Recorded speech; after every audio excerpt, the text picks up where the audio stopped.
नमस्कार. शुभ विवाह या मालिकेच्या येणाऱ्या भागामध्ये जबरदस्त असा ट्विस्ट येणार आहे. तर इथे भूमी आता वेदांगीला हाताला धरून घरातून बाहेर काढण्याचा प्रयत्न करत असते. भूमी वेदांगीला म्हणते की तू आत्ताच्या आत्ता माझ्या घरातून बाहेर व्हायचं. तेव्हा वेदांगी भूमीच्या कानाखाली सुद्धा मारायला जाते. तेव्हा भूमी वेदांगीचा हात पकडते आणि तिला धमकी देते. ती म्हणते की पुन्हा जर माझ्यावरती हात उगारलास ना तर तुझा हा हात तोडून तुझ्या दुसऱ्या हातामध्ये देईन, कळलं तुला? आणि आत्ताच्या आत्ता माझ्या घरातून तू चालतं व्हायचं. तेव्हा इथे वेदांगीला आता खूपच जास्त राग येतो आणि त्यामुळेच आता वेदांगी भूमीला आता रस्त्यातून बाजूला करण्यासाठी खूपच जास्त प्रयत्न करत असते.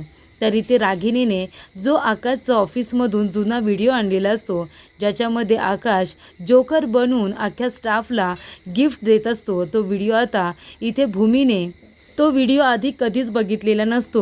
पण मात्र इथे आता वेदांगी खूपच जास्त शत्रूच्या भावनेने भूमीला मारण्याचा प्रयत्न करत असते. ती म्हणत असते की डॉक्टरांनी सांगितलंय एकतर भूमीला आधीच्या आठवणी सांगण्याचा प्रयत्न केला तर तिच्या डोक्यावरती चांगला वाईट असा परिणाम होऊ शकतो.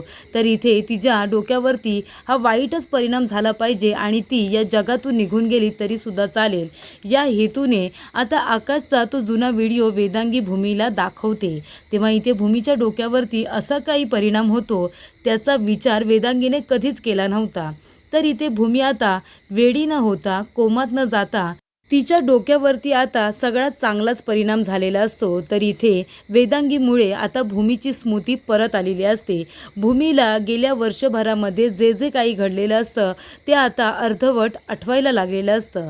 त्यामुळे इथे रागिणीचा आणि वेदांगीचा प्लॅन हा फसलेला असतो. म्हणजे भूमीच्या डोक्यावरती कुठलाही निगेटिव्ह परिणाम न होता अगदी पॉझिटिव्ह परिणाम झालेला असतो. भूमीची गेलेली स्मृती त्यामुळे आता परत येणार असते. तर इथे आता भूमी कुणालाही उलटा शब्द न बोलणारी, कुणालाही घरातून न हकलणारी मुलगी वेदांगीला घरातून बाहेर हकलायला का निघते? वेदांगीची आणि भूमीची तर चांगली मैत्री असते, पण इथे भूमी आता वेदांगीवरती रागून तिला घरातून जायला का सांगते? आणि त्याचबरोबर वेदांगीसुद्धा सुडाच्या भावनेने भूमीला तो व्हिडिओ दाखवून तिलासुद्धा मारण्याचा प्रयत्न का करत असते? हे आपण सविस्तरपणे आता आजच्या भागामध्ये बघूया.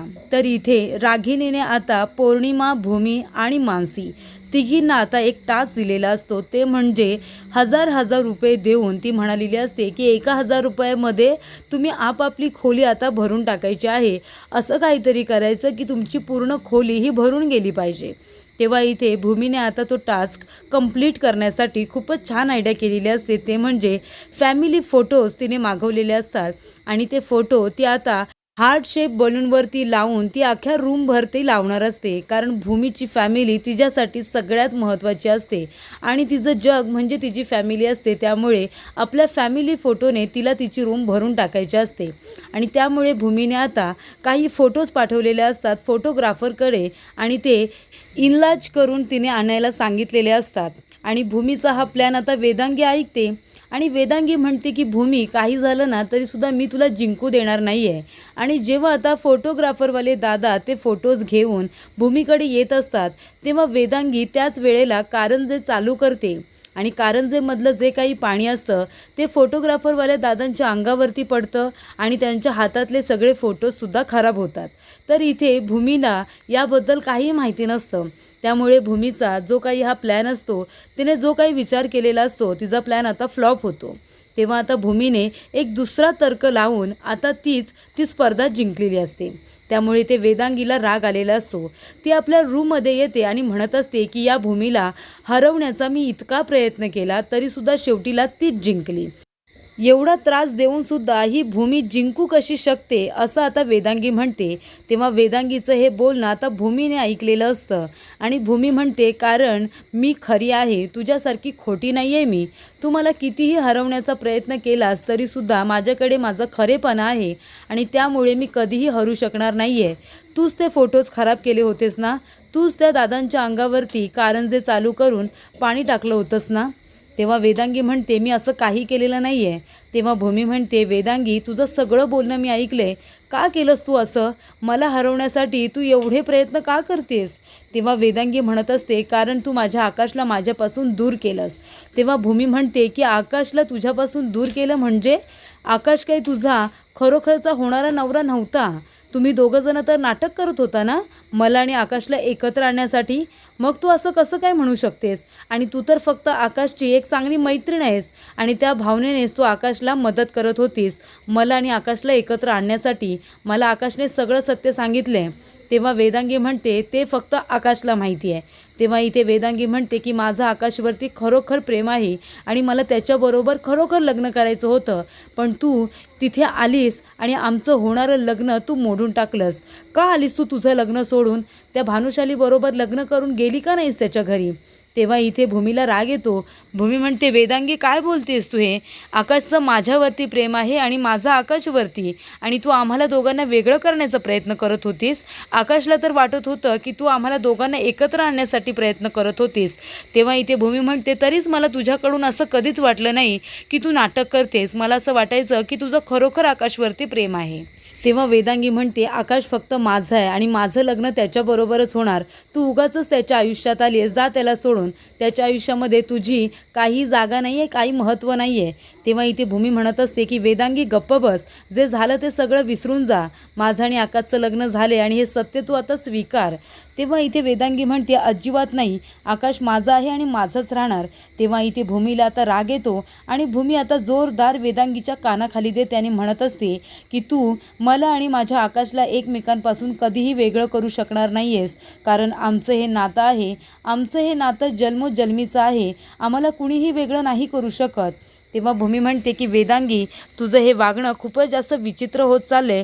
म्हणजे बघ तू कशी वागतेस. अगं तू सुडाला पेटलीस. हे बघ तू जर मला आणि आकाशला वेगळं करण्याचा प्रयत्न केलास किंवा त्याच्या मनामध्ये माझ्याबद्दल विष काढवण्याचा प्रयत्न केलास तर ते मी सहन करणार नाही. त्यामुळे आता तुझं या घरामध्ये राहणंच मला योग्य वाटत नाही आहे. तुझं काम झालं आहे. माझं आणि आकाशचं लग्न झालं आहे. त्याच्यामुळे तू आता इथून निघून गेलीस तरीसुद्धा चालेल. तेव्हा इथे वेदांगी म्हणते तू आहेस कोण मला या घरातून हाकलणारी? तेव्हा भूमी म्हणते मी महाजनांची सून आहे. हे जे काही आहे ना ते सगळं माझं आणि माझ्या नवऱ्याचं आहे. त्याच्यामुळे तुझा काही अधिकार उरत नाही इथे राहण्याचा. तू आत्ताच्या आत्ता इथून गेलीस तरीसुद्धा चालेल. बॅग पॅक कर आणि आत्ताच्या आत्ता माझ्या घरातून चालती हो. तेव्हा इथे वेदांगी म्हणते हे काय बोलतेस तू? तेव्हा भूमी म्हणते तू जे काही वागलीस ना ते मी आकाशलासुद्धा सांगू शकते आणि आजीलासुद्धा, आणि मी आत्यांनासुद्धा सांगू शकते. जर तुला असं वाटत असेल तुझं हे खरं रूप कुणाच्या समोर यायला नको तर तू आत्ताच्या आत्ता इथून चालती हो. नाहीतर मी आकाशला सगळं सत्य सांगेन तू कसं मला हरवण्याचा प्रयत्न केलास आणि तुझे त्याच्याबद्दलचे इंटेन्शन्स काय आहेत मी हे सुद्धा आता आकाशला सांगेन. तेव्हा आता कुणालाही जर काही कळायला नको असेल तर तू उद्याच्या उद्या हे घर सोडून जायचं. तेव्हा इथे आता जे काही घडतं ते सगळं वेदांगी आता रागिणीला सांगते. रागिणी म्हणते काय गरज होती तुला त्या भूमीला सांगायची की तुझं प्रेम आहे आकाशवरती? बघितलंस ना आता तिने तुला घरातून हाकलले. आता तू नाही गेलीस ना तर ती सगळ्यांना सत्य सांगून टाकेल. तेव्हा इथे वेदांगी म्हणते नाही पण मला या घरातून जायचं नाही आहे आणि जर मी गेले ना तर भूमीची सुद्धा वाट लावून जाईन. आणि तेव्हा रागिणी म्हणते की ठीक आहे या सगळ्यामध्ये मी तुला मदत करेन. तेव्हा रागिणी म्हणते मी आकाशचा ऑफिसमधून एक जुना व्हिडिओ आणलेला आहे जेणेकरून भूमीने जर तो व्हिडिओ बघितला तर तिच्या डोक्यावरती असा काही परिणाम होईल तर ती या जगातूनच निघून जाईल नाहीतर कोमामध्ये तरी जाईल. तेव्हा इथे वेदांगी म्हणते कुठला व्हिडिओ आहे तो? त्याच्यामध्ये आकाश जोकर बनलेला असतो आणि त्याने संपूर्ण स्टाफला गिफ्ट्स दिलेले असतात आणि त्यावेळेला आकाशची स्मृतीसुद्धा काही बरी नसते. लहान मुलांपेक्षा सुद्धा तो विचित्र वागत असतो आणि तो व्हिडिओ आता वेदांगी भूमीला दाखवते आणि मग भूमीच्या डोक्यावरती वाईट परिणाम होईल याचा ती विचार करत असते. आणि त्याच पद्धतीने आता एक वेगळं सिम कार्ड घेऊन आता भूमीच्या मोबाईलवरती वेदांगी तो व्हिडिओ पाठवून देते आणि भूमीसुद्धा तो व्हिडिओ बघते.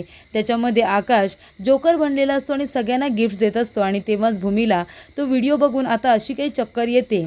तर इथे वेदांगीला आणि रागिणीला वाटलेलं असतं की तिच्या डोक्यावरती वाईट परिणाम होईल, पण आता त्या दोघीही खोट्या ठरतात आणि भूमीच्या डोक्यावरती पॉझिटिव्ह परिणाम होतो आणि भूमीची गेलेली स्मृती आता परत येते. गेल्या वर्षभरामध्ये जे जे काही घडलेलं असतं त्यातलं अर्धवट आता भूमीला आठवत असतं. ती आकाशला म्हणते की आकाश, आपण दोघं जण आधी कधी भेटलो होतो का?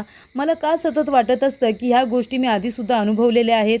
तेव्हा इथे आकाशच्या लक्षात येत असतं की भूमीला आता नॅचरली थोडं थोडं आठवायला लागलेलं आहे.